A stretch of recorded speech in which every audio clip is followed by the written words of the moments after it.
Crocheting a shell border. Attach your yarn to the edge of your work with a slip stitch.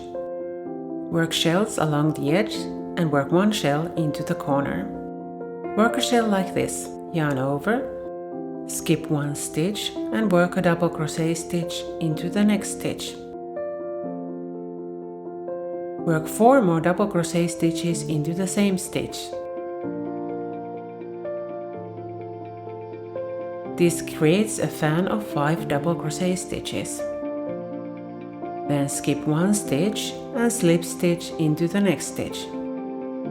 Repeat. Skip one stitch, work 5 double crochet stitches into the same stitch, skip one stitch and slip stitch into the next stitch. Work cells like this along the edge across the row.